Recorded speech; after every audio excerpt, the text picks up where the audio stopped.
എല്ലാവർക്കും നമസ്കാരം. ENC Edumate എന്ന പുതിയൊരു യൂട്യൂബ് ചാനലിലേക്ക് നിങ്ങൾ എല്ലാവരും സ്നേഹപൂർവ്വം സ്വാഗതം ചെയ്യുന്നു.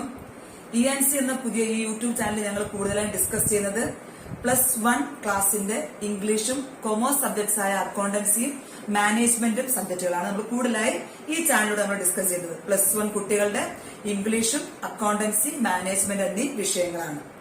ആദ്യമേ തന്നെ 10ാം ക്ലാസ് കഴിഞ്ഞു. +1 കൊമേഴ്സിലേക്ക് അഡ്മിഷൻ കിട്ടിയ എല്ലാ കുട്ടികളെയും സ്നേഹപൂർവ്വം സ്വാഗതം ചെയ്യുന്നു. അവർക്കെല്ലാവർക്കും എല്ലാവിധ ആശംസകളും അഭിനന്ദനങ്ങളും അറിയിക്കുന്നു. നമുക്ക് നോക്കാം. നമ്മൾ അതിൽ ഇന്ന് ഞാൻ ചർച്ച ചെയ്യാൻ അല്ലെങ്കിൽ ഇന്ന് ഞാൻ പഠിപ്പിക്കാൻ പോകുന്നത് അക്കൗണ്ടൻസി എന്ന സബ്ജക്റ്റ് ആണ്. 10ാം ക്ലാസ്സിൽ നമുക്ക് അത്ര പരിചയമല്ലാത്ത ഒരു സബ്ജക്റ്റ് ആണ്. 10ാം ക്ലാസ്സിൽ നിങ്ങൾക്ക് സയൻസ് അല്ലെങ്കിൽ physics, chemistry, biology, social studies, history ഒക്കെ നിങ്ങൾ കേട്ടിട്ടുണ്ട്, നിങ്ങൾ പഠിച്ചിട്ടുണ്ട്. പക്ഷെ അവിടെയൊന്നും നമുക്ക് കേട്ട് പരിചയമില്ലാത്ത ഒരു സബ്ജക്റ്റാണ് അക്കൗണ്ടൻസി.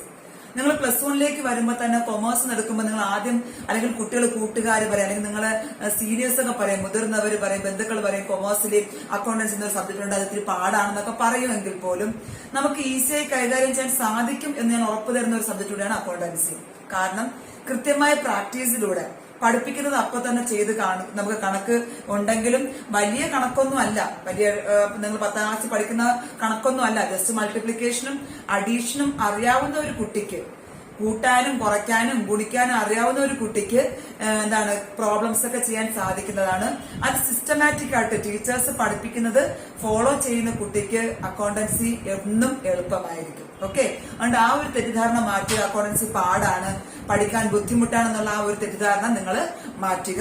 നമുക്ക് നന്നായിട്ട് കൈകാര്യം ചെയ്യാൻ പറ്റുന്ന ഒരു സബ്ജക്റ്റ് ആണെന്നുള്ള ആ ഒരു വിശ്വാസം, ആത്മവിശ്വാസം നിങ്ങൾക്ക് ഉണ്ടായിരിക്കണം. എങ്കിലേ നമുക്ക് മുൻപോട്ട് ഓരോ ദിവസം കഴിയുന്തോറും ഈ സബ്ജക്റ്റിനോട് നമുക്ക് താല്പര്യം കൂടുകയും കൂടുതൽ മാർക്ക് വാങ്ങാനുള്ള ഒരു ആഗ്രഹം നമുക്ക് ഉണ്ടാവുകയും ചെയ്യും. പ്രധാനമായിട്ട് ഫസ്റ്റ് ഇയർ നമുക്ക് അക്കൗണ്ടൻസിയിൽ 11 ചാപ്റ്റേഴ്സ് നമുക്ക് പഠിക്കാനുണ്ട്. ഈ 11 ചാപ്റ്റേഴ്സ് നമുക്ക് ഈ വർഷം നിങ്ങൾക്ക് പ്രാക്ടിക്കൽ ഇല്ല. ഫസ്റ്റ് ഇയർ അക്കൗണ്ടൻസി നമുക്ക് പ്രാക്ടിക്കൽ ഇല്ല. മൊത്തം 80 മാർക്കിനാണ് ചോദ്യങ്ങൾ ചോദിക്കുന്നത്. 80 മാർക്ക് ഈ വർഷം നമുക്ക് അതിൽ 20 മാർക്ക് എവിടുന്ന നമുക്ക് CE മാർക്കായിട്ടും കിട്ടും. 60 മാർക്ക് TE പബ്ലിക് എക്സാം നമുക്ക് എഴുതി മാർക്ക് വാങ്ങണം. ഓക്കെ, മൊത്തം ഈ വർഷം നമുക്ക് അക്കൗണ്ടൻസി 2 വർഷം കൂടി 200 മാർക്കിനാണ്. മൊത്തം 200 മാർക്ക് നമുക്ക് ഉണ്ടെങ്കിലും ഈ വർഷം നമുക്ക് കിട്ടുന്നത് 80 മാർക്കാണ്. ഈ 80 മാർക്ക് തന്നെ ആദ്യം നമുക്ക് 60 മാർക്ക് പബ്ലിക് എക്സാം എഴുതി TE വാങ്ങുന്നു. ദെൻ 20 മാർക്ക് നമുക്ക് CEയിലൂടെ കിട്ടും. അടുത്ത വർഷം നമ്മൾക്ക് സെക്കൻഡ് ഇയർ ആകുമ്പോൾ 80 മാർക്ക് നമുക്ക് ഇതേപോലെ CE മാർക്ക് 20 മാർക്ക് കിട്ടും. ദെൻ TE നമ്മൾ 60 മാർക്ക് എഴുതി വാങ്ങും. ബാക്കി 40 മാർക്ക് നമുക്ക് പ്രാക്ടിക്കൽ ഉണ്ടായിരിക്കും. ഓക്കെ, കമ്പ്യൂട്ടറൈസ്ഡ് അക്കൗണ്ടിങ്ങിന്റെ പ്രാക്ടിക്കൽ ഉണ്ടായിരിക്കും. അങ്ങനെയാണ് 200 മാർക്കിന്റെ സ്പ്ലിറ്റപ്പ് വരുന്നത്. അപ്പൊ അക്കൗണ്ടൻസി എന്നുള്ള സബ്ജക്ട് നമുക്ക് പഠിച്ചു തുടങ്ങാം. ആദ്യം മാർക്ക് മനസ്സിലാക്കുക. സിലബസിൽ ഈ വർഷം നമുക്ക് പ്രധാനമായിട്ട് പഠിക്കേണ്ടത് 11 ചാപ്റ്റേഴ്സ് ആയിട്ട് ഡിവൈഡ് ചെയ്തിട്ടുണ്ട്. ഫസ്റ്റ് ചാപ്റ്റർ നമ്മൾ പഠിക്കാൻ വന്നത് ഇൻട്രൊഡക്ഷൻ ടു അക്കൗണ്ടിങ്. അക്കൗണ്ടിങ് എങ്ങനെ നമുക്ക് കൈകാര്യം ചെയ്യാം, എന്താണ് അക്കൗണ്ടൻസി, അതിന്റെ ഡെഫിനിഷൻ എന്താണ്, പ്രധാനമായിട്ടും അതിലടങ്ങിയിരിക്കുന്ന മെയിൻ ടേംസ് എന്തൊക്കെയാണെന്നാണ് നമ്മൾ ഈ ചാപ്റ്ററിൽ പഠിക്കാൻ പോകുന്നത്. എന്താണ് first chapter? Introduction to accounting.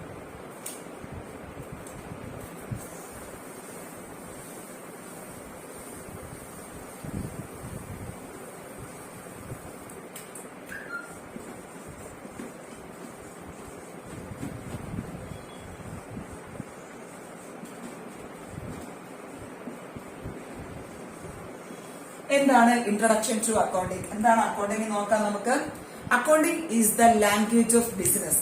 ഇതാണ് പ്രധാനമായിട്ട് അറിയപ്പെടുന്നത്. അക്കൗണ്ടിങ് എന്ന് പറഞ്ഞാൽ ഒരു ബിസിനസ് സ്ഥാപനത്തിന്റെ ഭാഷയാണ്. ബിസിനസ് സ്ഥാപനത്തിൽ എന്ത് നടക്കുന്നു, ബിസിനസ് സ്ഥാപനം നടക്കുന്ന ഇടപാടുകൾ എന്തൊക്കെയാണ്, പണപരമായ മോണിറ്ററി ട്രാൻസാക്ഷൻസ് എന്തൊക്കെയാണ്, എന്തുമാത്രം വരുമാനം ലഭിക്കുന്നു, എന്തുമാത്രം ചെലവുണ്ടാകുന്നു, ആ ബിസിനസ് സ്ഥാപനത്തിന്റെ ആസ്തി എത്രയാണ്, അസറ്റ്സ് എത്രയാണ്, ആ ബിസിനസ് സ്ഥാപനത്തിന്റെ ബാധ്യത ലയബിലിറ്റീസ് എത്രയാണെന്നൊക്കെ കൃത്യമായി ഒരു സാധാരണക്കാരന് മനസ്സിലാകുന്ന രീതിയിൽ പ്രസന്റ് ചെയ്യുന്ന ലാംഗ്വേജിനെ പറഞ്ഞ പേരാണ് അക്കൗണ്ടൻസി. നമുക്ക് നമ്മുടേതായ ഒപ്പീനിയൻസ്, നമുക്ക് ഓരോരുത്തർക്കും നമ്മുടെ അഭിപ്രായങ്ങൾ, നമ്മുടെ സജഷൻസ്, നമുക്ക് ഉള്ള ഡിസിഷൻസ് എല്ലാം നമ്മൾ എടുക്കുന്ന നമ്മുടേതായ ഒരു ലാംഗ്വേജ് ഉണ്ടായിരിക്കും. അതേപോലെ ബിസിനസ് സ്ഥാപനത്തിനും ഉണ്ട് അതിന്റേതായ ട്രാൻസാക്ഷൻ, അവിടെ നടക്കുന്ന കാര്യങ്ങൾ മറ്റുള്ളവരെ അറിയിക്കാൻ ഉപയോഗിക്കുന്ന ലാംഗ്വേജ് ആണ് അക്കൗണ്ടൻസി എന്ന് പറയുന്നത്. സോ നമുക്ക് ആദ്യം പഠിക്കാം. Accountancy is the language of business.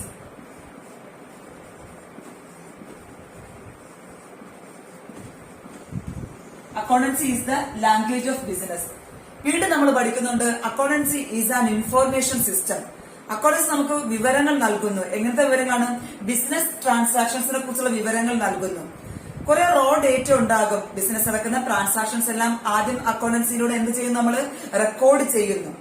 നമ്മുടെ കമ്പ്യൂട്ടർ പോലെ തന്നെയാണ്. നമ്മൾ ആദ്യം റോ ഡേറ്റ നൽകുന്നു. ഇൻപുട്ട് യൂണിറ്റിലൂടെ നമ്മൾ റോ ഡേറ്റ നൽകുന്നു. അവിടെ പ്രോസസ് ചെയ്യുന്നു. CPU പ്രോസസ് ചെയ്യുന്നു. നമുക്ക് എന്ത് ലഭിക്കുന്നു? കൃത്യമായ റിസൾട്ട് ലഭിക്കുന്നു. അതുപോലെ തന്നെ നമ്മുടെ അക്കൗണ്ടൻസി എന്ത് തന്നെയാണ്? ഒരു ഇൻഫർമേഷൻ സിസ്റ്റമാണ്. ബിസിനസിന്റെ ട്രാൻസാക്ഷൻസ് നമ്മൾ ആദ്യം റെക്കോർഡ് ചെയ്യുന്നു. അത് കമ്പ്യൂട്ടറിലാണെങ്കിലും നമ്മുടെ ബുക്കിലാണെങ്കിലും നമ്മൾ ആദ്യം ട്രാൻസാക്ഷൻസ് റെക്കോർഡ് ചെയ്യുന്നു. ആ റെക്കോർഡ് പിന്നെ പ്രൊസീജിയർ ആയി മാറുന്നു. ജേണൽ എൻട്രി നമ്മൾ തയ്യാറാക്കുന്നു. ദെൻ അവയെ നമ്മൾ ക്ലാസിഫൈ ചെയ്ത് ലെഡ്ജർ അക്കൗണ്ടുകളായി മാറ്റുന്നു. അവയെ നമ്മൾ ബാലൻസ് ചെയ്യുന്നു. ദെൻ ട്രയൽ ബാലൻസ് തയ്യാറാക്കുന്നു. Then profit and loss account തയ്യാറാക്കുന്നു. ബാലൻസ് ഷീറ്റ് തയ്യാറാക്കുന്നു. എന്നീ പ്രൊസീജിയേഴ്സിലൂടെ കടന്നു പോകുമ്പോഴാണ് നമുക്ക് എന്ത് കിട്ടുന്നത്?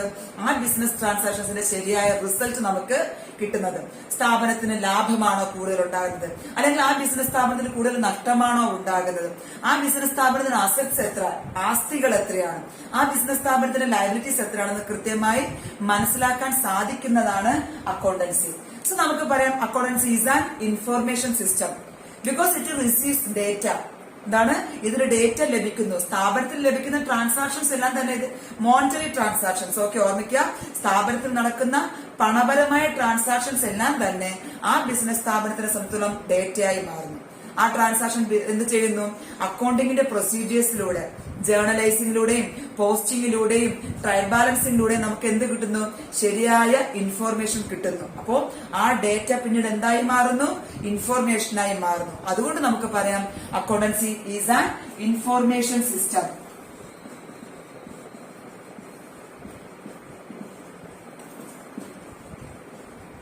ഓക്കെ, ആദ്യം പറഞ്ഞു നമ്മൾ accounting is the language of business. ബിസിനസിന്റെ ഒരു ഭാഷയാണ് അക്കൗണ്ടൻസി. രണ്ടാമത്തെ പറഞ്ഞത് accountancy is an information system എന്ന് പറഞ്ഞു. ഇതാണ് പ്രധാനമായിട്ട് അക്കൗണ്ടൻസിയെ കുറിച്ച് നിങ്ങൾ മനസ്സിലാക്കേണ്ട രണ്ട് ഫാക്ട്സ്. ദെൻ നമ്മൾ പറയാൻ പോകുന്നത് ആരാണ് ഈ അക്കൗണ്ടൻസി കണ്ടുപിടിച്ചത്, അല്ലെങ്കിൽ ആരാണ് അക്കൗണ്ടൻസിന്റെ പിതാവ് എന്നറിയപ്പെടുന്നത്. പ്രധാനമായിട്ടും ഇപ്പോൾ നിലനിൽക്കുന്നതനുസരിച്ച് ലൂക്ക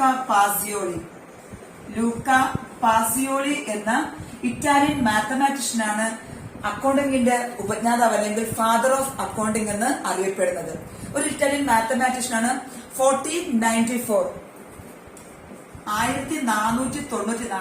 അദ്ദേഹം തന്റെ ആദ്യ ബുക്കായ ഡബിൾ എൻട്രി അക്കൗണ്ടിംഗ് സിസ്റ്റം അദ്ദേഹം എന്ത് ചെയ്തു? പബ്ലിഷ് ചെയ്തു.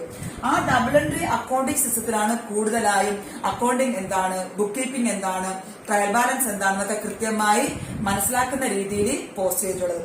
സോ അതുകൊണ്ട് നമുക്ക് പറയാം Luca Pacioli is the father of accounting എന്ന് നമുക്ക് പറയാൻ സാധിക്കും. ഓക്കെ, അക്കൗണ്ടിംഗ് നമുക്ക് ഒരു സാധാരണ ചെറിയൊരു ബിസിനസ് സ്ഥാപനത്തിൽ പോകുമ്പോൾ നമുക്ക് അറിയാൻ പറ്റും അവിടെ ഒരു ക്യാഷ്യർ ഉണ്ടായിരിക്കും. അയാൾ എന്ത് ചെയ്യുന്നുണ്ട്? അവിടെ നടക്കുന്ന ട്രാൻസാക്ഷൻസ് എല്ലാം എഴുതി വെക്കുന്നു. എത്ര രൂപയുടെ സാധനം വിറ്റു, അല്ലെങ്കിൽ എത്ര രൂപയുടെ സാധനം വാങ്ങിച്ചു, കടക്കാരന് കൂടുതൽ സഹായിക്കുന്നവർക്ക് എത്ര രൂപയുടെ ശമ്പളം കൊടുത്തു, ഇതെല്ലാം കൃത്യമായി രേഖപ്പെടുത്തി വെക്കുന്നുണ്ടെങ്കിൽ അവിടെ എന്തുണ്ട്? അക്കൗണ്ടിംഗ് ഒരു സിസ്റ്റം ഉണ്ട്, ഒരു ഇൻഫോർമൽ ഒരു സിസ്റ്റം അവർ ഉപയോഗിക്കുന്നുണ്ട്. പക്ഷെ നമ്മൾ പഠിക്കുന്നത് ഫോർമലായിട്ട് എങ്ങനെ അക്കൗണ്ടിംഗ് തയ്യാറാക്കുന്നു, ആ ക്യാഷ് ബുക്ക് എങ്ങനെ നമുക്ക് തയ്യാറാക്കാൻ സാധിക്കും, ഒരു സിസ്റ്റമാറ്റിക് മാനറിൽ നമ്മൾ തയ്യാറാക്കുന്ന പ്രൊസീജിയേഴ്സ് എല്ലാം അടങ്ങുന്നതാണ് ഫസ്റ്റ് ഇയർ നമ്മൾ പഠിക്കുന്ന എന്താണ് അക്കൗണ്ടൻസി. ഓക്കെ, മനസ്സിലാക്കുക എന്താണ് accountancy. It is an information system. It is the language of business. ആരാണ് കണ്ടുപിടിച്ചത്, അല്ലെങ്കിൽ ആരാണ് അക്കൗണ്ടൻസിയുടെ പിതാവ് എന്നറിയപ്പെടുന്നത്? ലൂക്ക പാസിയോളി. അദ്ദേഹം ഒരു ഇറ്റാലിയൻ മാത്തമാറ്റീഷ്യനാണ്. അദ്ദേഹം ബുക്ക് പബ്ലിഷ് ചെയ്ത വർഷം ഏതാണ്? 1494. അദ്ദേഹത്തിന്റെ first book double entry system of accounting. Okay, മനസ്സിലായെന്ന് വിചാരിക്കുന്നു. നെക്സ്റ്റ് നമ്മൾ പോകുന്നത് അക്കൗണ്ടിങ്ങിന്റെ ഡെഫിനിഷൻ. ഓക്കെ, എന്താണ് അക്കൗണ്ടിങ്ങിന്റെ ഡെഫിനിഷൻ നമുക്ക് നോക്കാം.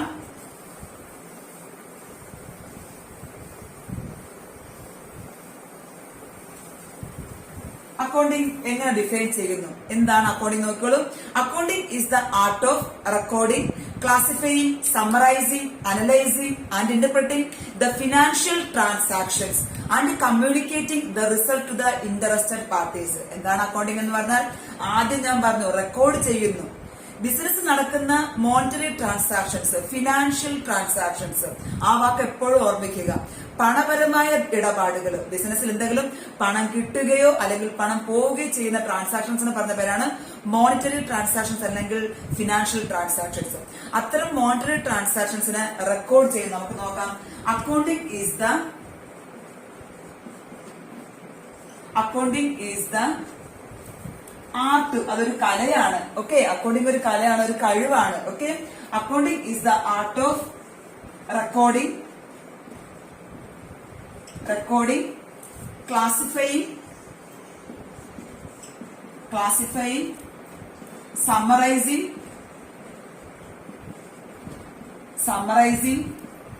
analyzing,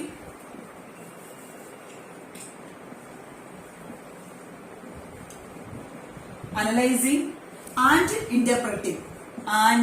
interpreting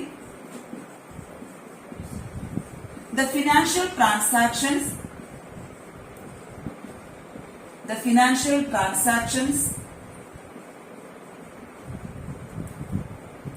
of a business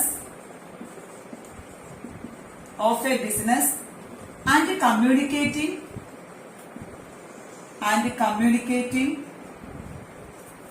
the result to the interested parties or users. ഇതാണ് പ്രധാനമായിട്ടും അക്കൗണ്ടിങ്ങിന്റെ ഡെഫിനിഷൻ. പഠിച്ചു വെച്ചേക്കുക. കാരണം ഇതിൽ അടങ്ങിയിട്ടുണ്ട് എന്താണ് അക്കൗണ്ടിങ് എന്നുള്ളത്, എന്തൊക്കെയാണ് ഫങ്ഷൻസ് ഓഫ് അക്കൗണ്ടിങ് എന്നുള്ളത് നമുക്ക് കൃത്യമായിട്ട് മനസ്സിലാക്കാൻ സാധിക്കും. നമുക്ക് നോക്കാം എന്താണ് accounting. Accounting is the art of recording. റെക്കോർഡിംഗിന്റെ ഒരു കലയാണ്. എന്തൊക്കെയാണ് റെക്കോർഡ് ചെയ്യുന്നത്? ഒരു ബിസിനസ് സ്ഥാപനത്തിൽ നടക്കുന്ന ട്രാൻസാക്ഷൻസ്, ഏതുതരം ട്രാൻസാക്ഷൻസ്? മോണിറ്ററി ട്രാൻസാക്ഷൻസ് അല്ലെങ്കിൽ ഫിനാൻഷ്യൽ ട്രാൻസാക്ഷൻസിനെ ആദ്യം എന്ത് ചെയ്യുന്നു? റെക്കോർഡ് ചെയ്യുന്നു. സ്ഥാപനത്തിന്റെ ബുക്കുകളിൽ രേഖപ്പെടുത്തി വെക്കുന്നു. പണപരമായ ട്രാൻസാക്ഷൻസ് നടക്കുകയാണെങ്കിൽ എന്തെങ്കിലും സാധനം വാങ്ങിച്ചു, ഒരു ഉൽപാദന ബിസിനസ് സ്ഥാപനമാണെങ്കിൽ, ഒരു മാനുഫാക്ചറിംഗ് ബിസിനസ് സ്ഥാപനമാണെങ്കിൽ റോ മെറ്റീരിയൽസ് വാങ്ങണം. ഓക്കെ, അപ്പൊ അതിന് എത്ര രൂപ ചെലവായി? അപ്പൊ പർച്ചേസ് ഓഫ് റോ മെറ്റീരിയൽസ് അതൊരു ട്രാൻസാക്ഷൻ ആണ്. അതല്ലെങ്കിൽ വിൽപ്പന നടത്തുന്ന സ്ഥാപനമാണെങ്കിൽ എന്തുമാത്രം വിൽപ്പന നടന്നു, ഉൽപ്പന്നങ്ങൾ എന്തുമാത്രം വിറ്റു, കസ്റ്റമേഴ്സിന് എന്തുമാത്രം വിൽപ്പന നടത്തി, അതൊരു ബിസിനസ് ട്രാൻസാക്ഷൻ ആണ്. ദെൻ എംപ്ലോയീസിന് സാലറി കൊടുത്തു, പണം പോയി, അതൊരു ബിസിനസ് ട്രാൻസാക്ഷൻ ആണ്. ദെൻ വാടകയ്ക്കാണെങ്കിൽ റെന്റ് കൊടുത്തു, അതൊരു ബിസിനസ് ട്രാൻസാക്ഷൻ ആണ്. ദെൻ സ്റ്റേഷനറി പർച്ചേസ്ഡ്, അങ്ങനെ നമുക്ക് കുറെ ട്രാൻസാക്ഷൻസ് ഉണ്ടാകും. ആ സ്ഥാപനത്തിൽ നടക്കുന്ന ട്രാൻസാക്ഷൻസ് എല്ലാം ആദ്യം നമ്മൾ എന്ത് ചെയ്യണം? ക്രോണോളജിക്കൽ ആയ രീതിയിൽ നമ്മൾ എന്ത് ചെയ്തിരിക്കണം? റെക്കോർഡ് ചെയ്തിരിക്കണം. ഈ റെക്കോർഡ് ചെയ്യപ്പെടുന്ന ബുക്ക്, റെക്കോർഡിംഗ് നടത്തുന്ന ട്രാൻസാക്ഷൻസ് എല്ലാം റെക്കോർഡ് ചെയ്യുന്ന ബുക്കിനെ പറഞ്ഞ പേര് നിങ്ങൾ പഠിക്കും പിന്നീട്. ജേണൽ. ഇപ്പോ ഓർമ്മിച്ചിരിക്കുക, ഡീറ്റെയിൽ നമ്മൾ പഠിക്കും. റെക്കോർഡിംഗ് നടത്തുന്നത് ആദ്യമായിട്ട് ബിസിനസ് ട്രാൻസാക്ഷൻസ് എല്ലാം നമ്മൾ രേഖപ്പെടുത്തി വെക്കുന്ന ബുക്കിനെ പറഞ്ഞ പേരാണ് ജേണൽ. ഇപ്പൊ റെക്കോർഡിംഗ് നടക്കുന്നത് ഏതിലൂടെയാണ്? ജേണൽ. ആ റെക്കോർഡിംഗ് ചെയ്യുന്ന രീതിയെ പറഞ്ഞ പേര് ജേണലൈസിംഗ് എന്ന് നമ്മൾ പഠിക്കും. ഓക്കെ, രണ്ടാമത് എന്ത് ചെയ്യുന്നു? രേഖപ്പെടുത്തി വെച്ച ബുക്കിന് നമ്മൾ എന്ത് ചെയ്യുന്നു? ട്രാൻസാക്ഷൻ നമ്മളെല്ലാം ക്ലാസിഫൈ ചെയ്യുന്നു. ക്ലാസിഫൈങ് മീൻസ് ഗ്രൂപ്പാക്കി മാറ്റുന്നു. സിമിലർ ടൈപ്പ് ഓഫ് ട്രാൻസാക്ഷൻസ്, ഒരേ രീതിയിലുള്ള ഇടപാടുകൾ നമ്മൾ എന്താക്കി മാറ്റുന്നു? ഓരോ ഗ്രൂപ്പാക്കി മാറ്റുന്നു. എങ്ങനെയാണ്? ഉദാഹരണം, പർച്ചേസുമായി ബന്ധപ്പെട്ട് അന്ന് നമ്മൾ റോ മെറ്റീരിയൽസ് വാങ്ങിച്ചു, ദെൻ സ്റ്റേഷനറി വാങ്ങിച്ചു, അങ്ങനെ പർച്ചേസ്ഡ് ഗുഡ്സ്, അങ്ങനെ കുറെ ഉണ്ടെങ്കിൽ പർച്ചേസുമായി ബന്ധപ്പെട്ടതെല്ലാം നമ്മളെല്ലാം എന്താക്കി മാറ്റുന്നു? ഒരു ഗ്രൂപ്പാക്കി ക്ലാസിഫൈ ചെയ്യുന്നു. ദെൻ സെയിൽസ്, നമ്മൾ കുറെ സാധനം രാവിലെ കുറെ വിറ്റു, അടുത്ത ദിവസങ്ങളിൽ കുറെ വിറ്റു. വിൽപ്പനയുമായി ബന്ധപ്പെട്ടതെല്ലാം നമ്മൾ എന്താക്കി മാറ്റുന്നു?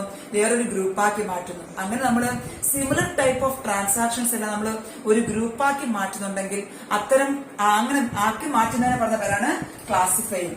ഇവിടെ ക്ലാസിഫിക്കേഷൻ നടക്കുന്നത് വേറൊരു അക്കൗണ്ടിലൂടെയാണ്, വേറൊരു ബുക്കിലൂടെയാണ്. ആ ബുക്കിനെ പറഞ്ഞ പേര് ലെഡ്ജർ. ഓക്കെ, ലെഡ്ജർ എന്ന ബുക്കിലാണ് നമ്മൾ ക്ലാസിഫിക്കേഷൻ നടക്കുന്നത്. അവിടെ നമ്മൾ ഓരോന്നിനെ അക്കൗണ്ടുകളായി ക്രിയേറ്റ് ചെയ്യുന്നു. പർച്ചേസ് അക്കൗണ്ട് എന്നും, സെയിൽസ് അക്കൗണ്ട് എന്നും, സാലറി അക്കൗണ്ട് എന്നും, ദെൻ ക്യാഷ് അക്കൗണ്ട് എന്നൊക്കെ നമ്മൾ പല പല അക്കൗണ്ടുകളും ക്രിയേറ്റ് ചെയ്യുന്നു. ആ ഓരോ അക്കൗണ്ടിന്റെയും പ്രത്യേകത എന്ന് പറഞ്ഞാൽ ഓരോ അക്കൗണ്ടിനകത്തും അതുമായി ബന്ധപ്പെട്ട ട്രാൻസാക്ഷൻസ് മാത്രമേ ഉണ്ടാവുകയുള്ളൂ, റെക്കോർഡ് ചെയ്യപ്പെടുകയുള്ളൂ. ഓക്കെ, നമ്മൾ എന്ത് ചെയ്യും? നമ്മൾ പഠിച്ചുകൊണ്ടിരിക്കുന്നത് ഡെഫിനിഷൻ ഓഫ് അക്കൗണ്ടിംഗ് ആണ്. അക്കൗണ്ടിംഗ് എന്ന് വെച്ചാൽ എന്താണ്? ഇറ്റ് ഈസ് ആൻ ആർട്ടാണ്, അതൊരു കലയാണ്, ഒരു കഴിവാണ്. എന്തിനുള്ള കഴിവൊക്കെയാണ്? റെക്കോർഡ് ചെയ്യപ്പെടുന്നു. എന്ത് റെക്കോർഡ് ചെയ്യുന്നു? Business transactions, financial transactions record ചെയ്യുന്നു. രണ്ടാമത്തെ നമ്മൾ എന്ത് ചെയ്യുന്നു? ക്ലാസിഫൈ ചെയ്യുന്നു. സിമിലർ തരത്തിലുള്ള അല്ലെങ്കിൽ സിമിലർ ആയിട്ടുള്ള ട്രാൻസാക്ഷൻസ് നമ്മളെല്ലാം കൂടെ ഒരു ഗ്രൂപ്പാക്കി മാറ്റുന്നു, അത് നമ്മൾ ക്ലാസിഫൈ ചെയ്യുന്നു. ദെൻ അവയെ നമ്മൾ സമ്മറൈസ് ചെയ്യുന്നു. ദെൻ ഓരോ അക്കൗണ്ടിനും നമ്മൾ ബാലൻസ് ചെയ്ത് അവർ ഡെബിറ്റ് ബാലൻസും ക്രെഡിറ്റ് ബാലൻസും നമ്മൾ ഈ പറയുന്നതെല്ലാം നമ്മൾ വീണ്ടും ഡീറ്റെയിൽ ആയിട്ട് പഠിക്കും. ഇപ്പൊ ജസ്റ്റ് ഒന്ന് ഓർമ്മിച്ചിരിക്കുക, നമ്മൾ സമ്മറൈസിംഗ് നമ്മൾ എന്താക്കി മാറ്റുന്നു, ബാലൻസ് ചെയ്യുന്നു. ട്രയൽ ബാലൻസിലൂടെ നമ്മൾ എന്തുമാത്രം ഡെബിറ്റ് ബാലൻസ് എന്തുമാത്രം ക്രെഡിറ്റ് ബാലൻസ് നമുക്ക് മനസ്സിലാക്കാനായിട്ട് സാധിക്കുന്നു. നെക്സ്റ്റ് നമ്മൾ നോക്കുന്നത് അനലൈസ് ചെയ്യുന്നു, ദെൻ വിശകലനവും വിലയിരുത്തലും നടത്തുന്നു. എന്താണ് നമ്മുടെ ബിസിനസിന്റെ ട്രാൻസാക്ഷൻസ് നടന്നു കഴിഞ്ഞപ്പോൾ ഇപ്പോൾ ബിസിനസിന്റെ അവസ്ഥ എന്താണ്, പ്രോഫിറ്റ് ആണോ ലോസ് ആണോ, ദെൻ അസറ്റ്സ് ആണോ കൂടുതൽ ലയബിലിറ്റീസ് ആണോ കൂടുതൽ, ഇവയെല്ലാം നമുക്ക് കൃത്യമായി മനസ്സിലാക്കാൻ സാധിക്കുന്നു. ഏത് കഴിയുമ്പോഴാണ് analysis and interpretation of business transactions അല്ലെങ്കിൽ ഫിനാൻഷ്യൽ ട്രാൻസാക്ഷൻസ്. സ്ഥാപനത്തിന്റെ ധനപരമായ പണപരമായ ഇടപാടുകൾ നമ്മൾ റെക്കോർഡ് ചെയ്തു, ക്ലാസിഫൈ ചെയ്തു, സമ്മറൈസ് ചെയ്തതിനു ശേഷം നമുക്ക് വിലയിരുത്തണം. നമ്മൾ വിലയിരുത്തിയപ്പോൾ നമുക്ക് മനസ്സിലായി എന്താണ് റിസൾട്ട്. ആ വർഷം കൂടുതൽ ലാഭം കിട്ടി, അതല്ല ബിസിനസ്സിന് കൂടുതൽ നഷ്ടമാണ് ഉണ്ടായത്, അങ്ങനെ ഒരു റിസൾട്ട് നമുക്ക് കിട്ടും. ഏതിനു ശേഷമാണ് analysis and interpretation of financial transactions. അപ്പൊ നമ്മൾ അതിനുശേഷം നമ്മൾ എന്ത് ചെയ്യുന്നു, ഇന്റർപ്രിട്ടേഷനും വിശകലനവും വിലയിരുത്തലിന് ശേഷം നമ്മൾ എന്ത് ചെയ്യുന്നു, ഈ ട്രാൻസാക്ഷൻ നമ്മൾ കമ്മ്യൂണിക്കേറ്റ് ചെയ്യുന്നു. ആർക്ക് കൈമാറുന്നു, ദ ഇൻട്രസ്റ്റഡ് പാർട്ടീസ് അല്ലെങ്കിൽ ഇൻട്രസ്റ്റഡ് യൂസേഴ്സ്. ബിസിനസ് നടക്കുന്ന വിവരങ്ങൾ അറിയാൻ കാത്തിരിക്കുന്ന കുറെ പേരുണ്ട്. ബിസിനസ്സിലേക്ക് പണം മുടക്കുന്ന ഇൻവെസ്റ്റേഴ്സ്, അല്ലെങ്കിൽ അതിന്റെ ഓണറിന്, ദെൻ ആ ബിസിനസ് സ്ഥാപനത്തിൽ ജോലി ചെയ്യുന്ന എംപ്ലോയീസിന് ബിസിനസിന്റെ അവസ്ഥ എന്താണെന്ന് മനസ്സിലാക്കണമെന്ന് ആഗ്രഹമുണ്ട്. അപ്പൊ അവർക്കെല്ലാം ആഗ്രഹമാണ് what is the result of business. ബിസിനസിന്റെ റിസൾട്ട് ഇപ്പൊ എങ്ങനെയാണ്, whether it is profit or loss, then assets ആണോ കൂടുതൽ ലയബിലിറ്റീസ് ആണോ കൂടുതൽ എന്നൊക്കെ അറിയാൻ വേണ്ടി കുറെ ഇൻട്രസ്റ്റഡ് പാർട്ടീസ് നമുക്കുണ്ട്. നമ്മൾ അത് പഠിക്കും. Who are the interested parties അല്ലെങ്കിൽ who are the interested users of business നമ്മൾ പഠിക്കും. പ്രധാനമായിട്ടും ഓണറിന് എപ്പോഴും അറിയണം ബിസിനസ്സിൽ നടക്കുന്ന ട്രാൻസാക്ഷൻസിന്റെ ഫലം എന്താണെന്ന് അറിയാൻ ആഗ്രഹമുണ്ട്. ദെൻ എംപ്ലോയീസിന് അറിയാൻ ആഗ്രഹമുണ്ട്. ഇൻവെസ്റ്റേഴ്സ്, ബിസിനസ്സിൽ പണം മുതൽ മുടക്കിയ മറ്റ് ഇൻവെസ്റ്റേഴ്സിന് അറിയാൻ ആഗ്രഹമുണ്ട്. ബാങ്ക്, ദെൻ ടാക്സ് അതോറിറ്റീസിന് അറിയാൻ ആഗ്രഹമുണ്ട് ബിസിനസ് ട്രാൻസാക്ഷൻസിന്റെ റിസൾട്ട് എന്തൊക്കെയാണ്. അപ്പൊ ഇവർക്കെല്ലാം നമ്മൾ എന്ത് ചെയ്യുന്നുണ്ട്, ഈ സ്ഥാപനത്തിൽ നടന്ന റിസൾട്ട് നമ്മൾ കമ്മ്യൂണിക്കേറ്റ് ചെയ്യുന്നതാണ് നമ്മുടെ അക്കൗണ്ടിങ്ങിന്റെ ലാസ്റ്റ് പ്രൊസീജിയർ. അപ്പൊ അത് കഴിയുമ്പോഴേക്കും നമുക്ക് അക്കൗണ്ടൻസി മനസ്സിലായി. അക്കൗണ്ടിങ്ങിന്റെ ഡെഫിനേഷൻ തീരുകയാണ്. ഇപ്പൊ മനസ്സിലായി കാണും എന്താണ് അക്കൗണ്ടൻസി ആൻഡ് ഫങ്ഷൻസ് എന്തൊക്കെയാണെന്ന്. ഒരു പ്രാവശ്യം നമുക്ക് നോക്കാം. Accounting is the art of recording. Record ചെയ്യുന്നു. എന്താണ് റെക്കോർഡ് ചെയ്യുന്നത്, ഫിനാൻഷ്യൽ ട്രാൻസാക്ഷൻസ്. ഏതിനാണ് റെക്കോർഡ് ചെയ്യുന്നത്, ആദ്യമായി നമ്മൾ ബിസിനസ് സ്ഥാപനം നടക്കുന്ന ട്രാൻസാക്ഷൻസ് റെക്കോർഡ് ചെയ്യപ്പെടുന്ന ബുക്കിന്റെ പേരാണ് ജേണൽ. റെക്കോർഡ് ചെയ്യുന്ന രീതിയെ പറഞ്ഞ പേര് ജേർണലൈസിംഗ് എന്ന് പറയും. നമ്മൾ അത് ഡീറ്റെയിൽ പിന്നീട് പഠിക്കും. Okay, recording of financial transactions. അവിടെ നമ്മൾ ജേർണലിൽ എന്ത് ചെയ്തു, റെക്കോർഡ് ചെയ്തു വെച്ചു. അവിടെ നമുക്ക് എല്ലാം കൂടെ കൂട്ടിക്കുഴഞ്ഞു കിടക്കാണ്. പർച്ചേസിങ്ങും സെയിൽസും വരവും ചെലവും വരവും എല്ലാം കൂടെ നിറഞ്ഞു കിടക്കണം. നമ്മൾ അവ എന്ത് ചെയ്യുന്നു, ക്ലാസിഫൈ ചെയ്യുന്നു. ഒരേ തരത്തിൽപ്പെട്ട ട്രാൻസാക്ഷൻസ് നമ്മൾ ഒരു ഗ്രൂപ്പാക്കി മാറ്റുന്നു. ഞാൻ നേരത്തെ പറഞ്ഞ എക്സാമ്പിൾ ഞാൻ പറഞ്ഞു, എല്ലാ വാങ്ങലുകളും പർച്ചേസുമായി ബന്ധപ്പെട്ടതെല്ലാം നമ്മൾ എന്താക്കി മാറ്റുന്നു, ഒരു ഗ്രൂപ്പാക്കി മാറ്റുന്നു. സെയിൽസുമായി ബന്ധപ്പെട്ടതെല്ലാം നമ്മൾ വേറൊരു ഗ്രൂപ്പാക്കി മാറ്റുന്നു. ദെൻ ക്യാപിറ്റലുമായി ബന്ധപ്പെട്ടതെല്ലാം വേറൊരു ഗ്രൂപ്പാക്കി മാറ്റുന്നു. ക്യാഷുമായി ബന്ധപ്പെട്ടതെല്ലാം വേറൊരു ഗ്രൂപ്പാക്കി മാറ്റുന്നു. അങ്ങനെ സിമിലർ ടൈപ്പ് ഓഫ് ട്രാൻസാക്ഷൻ നമ്മൾ എന്ത് ചെയ്യുന്നു, ക്ലാസിഫൈ ചെയ്യുന്നു. ഏത് വഴിയാണ്, ലെഡ്ജർ വഴി നമ്മൾ അവയെ ക്ലാസിഫൈ ചെയ്യുന്നു. ക്ലാസിഫൈ ചെയ്യുന്നതിനെ പറഞ്ഞ പേര് പോസ്റ്റിംഗ് എന്നാണ് അതിനെ പറഞ്ഞ പേര്. ഓക്കെ, പോസ്റ്റിംഗിലൂടെ നമ്മൾ അക്കൗണ്ട് ക്രിയേറ്റ് ചെയ്യുന്നു. ഈ ലെഡ്ജറിൽ നമ്മൾ എന്ത് ക്രിയേറ്റ് ചെയ്യുന്നു, അവിടെയാണ് നമ്മൾ ഓരോ അക്കൗണ്ടും ക്രിയേറ്റ് ചെയ്യുന്നത്.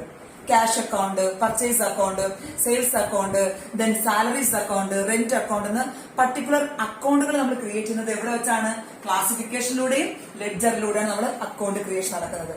ഓക്കെ, റെക്കോർഡ് ചെയ്തു, ക്ലാസിഫൈ ചെയ്തു. നമ്മൾ അതിനെ സമ്മറൈസ് ചെയ്യുന്നു. ബാലൻസ് എങ്ങനെയാണ്, ഓക്കെ, വരവാണോ കൂടുതൽ, ചെലവാണോ കൂടുതൽ, അസറ്റ് ആണോ കൂടുതൽ, ലയബിലിറ്റി ആണോ കൂടുതൽ എന്ന് നമ്മൾ സമ്മറൈസ് ചെയ്യുന്നു. ഏത് വഴിയാണ്, സമ്മറൈസിംഗ് എന്ന പ്രൊസീജിയറിലൂടെ. അവിടെ നമ്മൾ ട്രയൽ ബാലൻസ് തയ്യാറാക്കുന്നു. ഓക്കെ, ട്രയൽ ബാലൻസ് തയ്യാറാക്കുമ്പോൾ നമുക്ക് ഏകദേശം മനസ്സിലാക്കാൻ സാധിക്കും. ട്രയൽ ബാലൻസ് തയ്യാറാക്കി കഴിയുമ്പോൾ നമുക്ക് ബിസിനസ് സ്ഥാപനത്തിന്റെ റിസൾട്ട് എന്താണെന്ന് നമുക്ക് മനസ്സിലാക്കാൻ സാധിക്കും. അവയെ നമ്മൾ വിലയിരുത്തുന്നു, ഇവാലുവേറ്റ് ചെയ്യുന്നു, അനലൈസ് ചെയ്യുന്നു, വിശകലനം ചെയ്യുന്നു, ഇന്റർപ്രറ്റ് ചെയ്യുന്നു. അങ്ങനെ ബിസിനസ് സ്ഥാപനത്തിന്റെ റിസൾട്ട് എന്താണെന്ന് മനസ്സിലാക്കിയ ശേഷം നമ്മൾ അവസാനം എന്ത് ചെയ്യുന്നു, അവയെ നമ്മൾ ഇൻട്രസ്റ്റഡ് പാർട്ടീസ് അല്ലെങ്കിൽ ഇൻട്രസ്റ്റഡ് യൂസേഴ്സിന് കമ്മ്യൂണിക്കേറ്റ് ചെയ്യുന്നു. ഇതാണ് അക്കൗണ്ടിങ്. ഇത്രയുമാണ്. ഇതിന് നമ്മൾ പല പല പ്രൊസീജിയർ ആയിട്ട് നമ്മൾ പഠിച്ചു തീർക്കുന്നതേ ഉള്ളൂ. അക്കൗണ്ടിങ് ട്രാൻസാക്ഷൻസ് റെക്കോർഡ് ചെയ്യുന്നു, അവയെ ക്ലാസിഫൈ ചെയ്യുന്നു, സമ്മറൈസ് ചെയ്യുന്നു, അടുത്ത് നമ്മൾ എന്ത് ചെയ്യുന്നു, ഇന്റർപ്രറ്റ് ചെയ്യുന്നു, ഇവാലുവേഷൻ നടത്തുന്നു, ദെൻ അനാലിസിസ് നടത്തുന്നു, ലാസ്റ്റ് അതിന്റെ റിസൾട്ട് എന്താണ്. നമുക്ക് അക്കൗണ്ടിങ്ങിലൂടെ എല്ലാ പ്രൊസീജിയറും കഴിഞ്ഞ എല്ലാ പ്രോസസ്സും കഴിഞ്ഞതിന് ശേഷം അതിന്റെ ഔട്ട്പുട്ട് നമ്മൾ എന്ത് ചെയ്യുന്നുണ്ട്, കൈമാറുന്നു. ആർക്ക്? The interested users of business. ബിസിനസിന്റെ തൽപര കക്ഷികൾക്ക് നമ്മൾ അവയെ കൈമാറുന്നു. ഇതാണ് അക്കൗണ്ടിങ് എന്ന് പറയുന്നത്. ഓക്കെ, വായിച്ചു വെക്കോളൂ. Accounting is the art of recording, classifying, summarizing, interpreting and analyzing financial transactions of business and communicating the result to the interested parties or interested users. മനസ്സിലാക്കി വെക്കുക. മനസ്സിലായെങ്കിൽ 1-2 പ്രാവശ്യം നിങ്ങൾ റിപ്പീറ്റ് ചെയ്ത് ഇതിന്റെ തിയറി ഭാഗം മനസ്സിലാക്കി വെച്ചാൽ മാത്രമേ നമുക്ക് അടുത്ത ക്ലാസ്സിലൊക്കെ മുന്നോട്ട് പോകാനായിട്ട് സാധിക്കുകയുള്ളൂ. വീണ്ടും നിങ്ങൾ ഇതുവരെ ഇത് ഫസ്റ്റ് ടൈം ആയിരിക്കും നിങ്ങൾ ഈ ചാനൽ കാണുന്നതെങ്കിൽ ഉറപ്പായിട്ടും ENC എഡ്യൂമേറ്റ് എന്ന ചാനൽ നിങ്ങൾ സബ്സ്ക്രൈബ് ചെയ്യുക. താഴെ കാണുന്ന ചുവന്ന സബ്സ്ക്രൈബ് എന്ന ബട്ടൺ ക്ലിക്ക് ചെയ്തിട്ട് ഒരു ബെല്ലൈക്കൺ ഉണ്ടാകും. ആ ബെല്ലൈക്കൺ ഓൾ ക്ലിക്ക് ചെയ്താൽ നിങ്ങൾക്ക് എന്ത് ചെയ്യാൻ പറ്റും, ഞങ്ങൾ അപ്ലോഡ് ചെയ്യുന്ന എല്ലാ വീഡിയോസും നിങ്ങൾക്ക് നോട്ടിഫിക്കേഷൻ ലഭിക്കും. സോ സബ്സ്ക്രൈബ് ചെയ്യാൻ മറക്കരുത്. Thank you.